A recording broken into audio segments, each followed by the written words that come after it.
सर्दियों का मौसम चल रहा था। एक दिन बहुत ज्यादा ठंड पड़ जाती है। अरे बाप रे, आज तो बहुत ही ज्यादा ठंड है। मुझे कुछ तो करना पड़ेगा। अगर मेरा घोंसला मुझे गर्म रखना है तो मुझे आग जलाने के लिए लकड़ियाँ जमा करनी पड़ेगी, नहीं तो मैं इस ठंड से मर ही जाऊंगी। लेकिन मैं एक काम कर रही हूँ, ये काम अकेले नहीं होगा, मुझे किसी की मदद लेनी पड़ेगी। टोनी बंटी चिड़िया के पास चली जाती है। अरे बंटी मौसी, तुम क्या कर रही हो? कुछ नहीं टुनी। अच्छा ठीक है, तुम बताओ, तुम यहाँ कैसे? अरे कुछ नहीं, अभी ठंड का मौसम चल रहा है ना। मैं सोच रही थी कि हमें हमारे घोंसले गर्म रखने के लिए आग जलानी होगी और उसके लिए हमें लकड़ियाँ इकट्ठा करनी पड़ेगी ना। हाँ हाँ, बात तो सही है।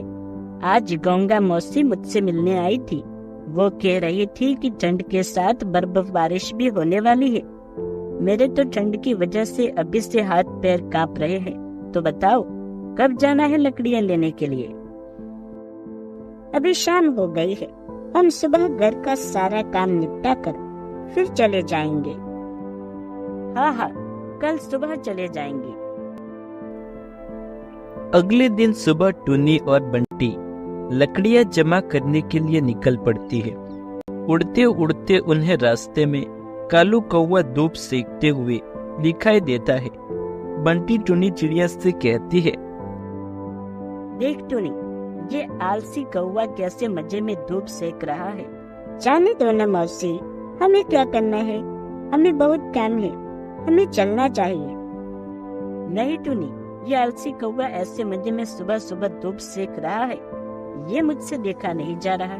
तुम देखो मैं इसे कैसे काम पर लगाती हूँ। टूनी और बंटी कौवे के पास रुक जाते हैं। बंटी मौसी रहने दो ना, क्यों बेचारे को परेशान कर रहे हो?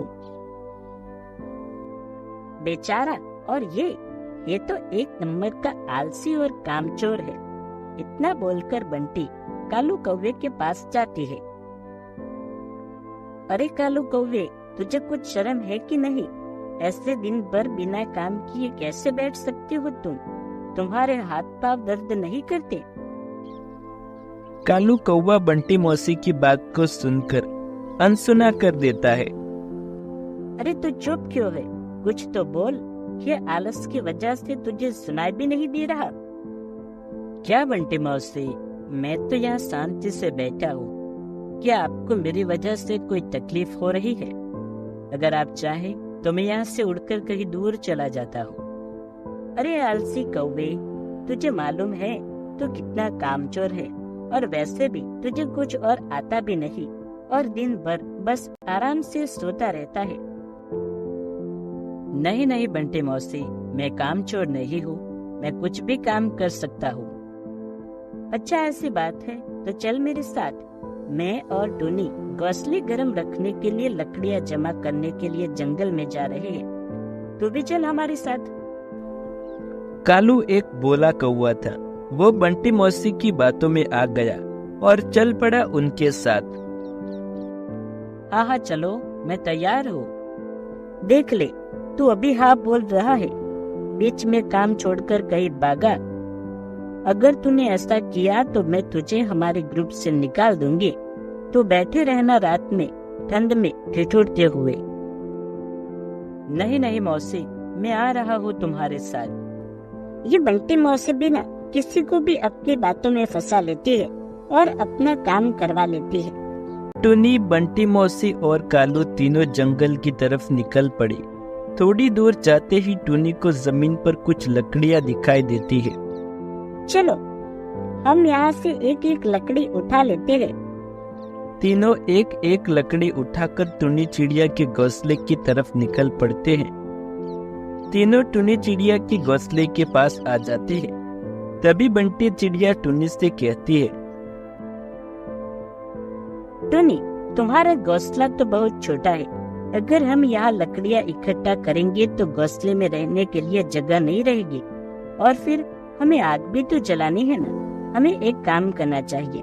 मेरा घोंसला बहुत बड़ा है, हमें लकड़ियाँ मेरे घोंसले में जमा करनी चाहिए। रात में हम तीनों वहीं पर आग जलाएंगे और आराम से सो जाएंगे।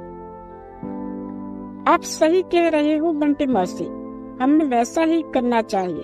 कालू भैया चलिए, हम बंटी मौसी के घोंसले की तरफ चलते हैं। कालू टूनी की हाँ में हाँ मिलाकर पीछे पीछे चल पड़ता है। तीनों मिलकर लकड़ियां मौसी के घोंसले में रख देते हैं। चलो, हमें और भी लकड़ियाँ लानी पड़ेगी। ये लकड़ियाँ तो हमें आग जलाने में कम पड़ जाएगी, हमें कुछ और लकड़ियों की जरूरत पड़ेगी। तभी बंटी चिड़िया पाव में मोच आने का झूठा नाटक करती है। अरे बाप रे, उई माँ, मैं तो मर गई। शायद मेरे पैर में मोच आ गई। मैं अब लकड़ियाँ नहीं उठा पाऊंगी। कोई बात नहीं मौसी, आप आराम कीजिए, मैं और कालू भैया जाकर लकड़ियाँ जमा कर देंगे। इतना बोलकर टूनी और कालू वहाँ से लकड़ियाँ लाने के लिए उड़ जाते हैं। दिन भर दोनों लकड़ियाँ जमा कर रहे थे। ऐसा करते करते बंटी मौसी के घर में लकड़ियों का ढेर लग जाता है। अरे वाह, इसे कहते हैं सुकून की जिंदगी। रात में तीनों मिलकर मौसी के घर आग जला लेते हैं और आराम से सो जाते हैं। जब सुबह होती है, कालू कहता है, कल तो बहुत अच्छी नींद आई मुझे, लेकिन अब बहुत भूख लगी है। भूख तो मुझे भी लगी है। कालू भैया, देखते ही बंटी मौसी के घर कुछ खाने के लिए है या नहीं। अरे बंटी मौसी, हमें बहुत भूख लगी है, क्या आपके पास कुछ खाने के लिए है? हाँ हाँ, मेरे पास थोड़ा अनाज बचा है, ये लो। आखिर तुमने हमारे लिए इतना सारा काम जो किया है। दोनों थोड़ा थोड़ा करके अनाज खा लेते हैं। खाना खाने के बाद टूनी कालू से कहती है, चलो कालू भैया, हमें लकड़ियाँ जमा करनी होगी। तभी मौसी उन दोनों को रोक लेती है और कहती है, टूनी तुम एक काम करो, तुम लकड़ियों के बजाय अनाज जमा करो। घर में सिर्फ थोड़ा सा ही अनाज बचा है। अगर मैं अकेली होती तो अनाज बच जाता, लेकिन अब हम 3 लोग हैं, इसलिए हमें और अनाज चाहिए। आप सही कह रही हो मौसी, मैं और कालू भैया अभी निकलते हैं। दोनों अनाज लेने के लिए निकल पड़ते हैं। उधर टूनी और कालू मेहनत कर रहे थे और इधर मतलबी बंटी मौसी मजे से अपने घोंसले के बाहर धूप सेकते हुए बैठी थी। ये सर्दियाँ कितनी अच्छी होती है। रात में आग जलाओ और दिन में मस्त धूप से सेको। और ये दोनों अनाज लेकर वापस आए, तब तक मुझे घर का दरवाजा अंदर से बंद कर लेना चाहिए। मैंने उन दोनों से झूठ कहा था कि अनाज खत्म हुआ है, लेकिन ऐसा नहीं। मैंने बहुत सारा अनाज पहले से ही जमा करके रखा हुआ है। अब मेरे पास रात में आग जलाने के लिए लकड़ियाँ भी बहुत है। मेरी पूरी सर्दियाँ ऐसे ही मस्त निकल जाएंगी।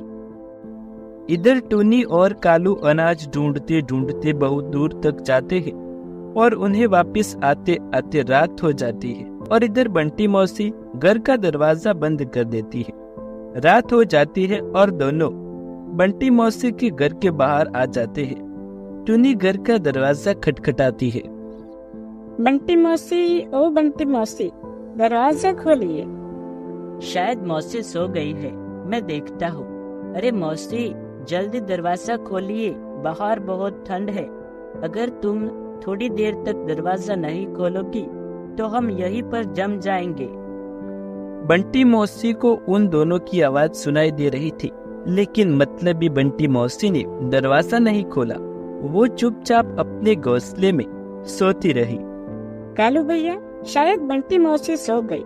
चलो हम मेरे घोंसले में चलते हैं। मेरे घोंसले में थोड़ी लकड़ी पड़ी है, हम आज रात वही लकड़ियाँ जलाकर सो जाएंगे।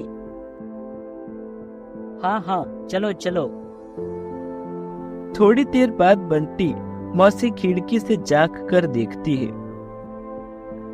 मुझे लगता है शायद वो दोनों चले गए। मैं अब अकेले ही आग जला लेती हूँ। बंटी मौसी ने आग जला दी। अरे बाप रे, आज तो बहुत ही ज्यादा ठंड है, मुझे और ज्यादा लकड़ियाँ जलानी पड़ेगी। मेरे पास तो बहुत ज्यादा लकड़ियाँ हैं। बंटी मौसी लकड़ियों के ढेर को खींचने लगती है। तभी लकड़ियों का ढेर खिसक कर आग में आ जाता है और वो लकड़ियां भी आग पकड़ लेती है। अरे ये क्या हो गया? कोई मुझे बचाओ। टुनी, कालू, कहाँ हो तुम? अरे कालू भैया, ये तो मौसी की आवाज लग रही है ना? मुझे लगता है वो मुसीबत में है, हमें जाकर देखना चाहिए। जैसे ही वो दोनों मौसी के घोंसले के बाहर आ जाते हैं तो देखते हैं कि घोंसले के चारों तरफ आग लगी होती है। कालू हिम्मत और बहादुरी से दरवाजा तोड़ देता है और मौसी को आग से बाहर निकाल देता है। मौसी के पंखों को आग लग चुकी थी। तभी कालू कौवा बंटी मौसी को पास के तालाब में छोड़ देता है, जिससे मौसी की जान बच जाती है। मौसी पानी से बाहर आ जाती है और कालू कौवे से कहती है, मुझे माफ कर दो, मैं मतलबी हो गई थी। पाँव में मोच आई, ये मैंने झूठ कहा था तुम दोनों से और सारा काम तुम दोनों से करवाया। तुम्हारे आने से पहले ही दरवाजा भी बंद कर दिया, लेकिन मुझे मेरे लालच की सजा मिल गई और मेरा एक पंख भी जल गया। बंटी मौसी को अपनी गलती की सजा मिल चुकी थी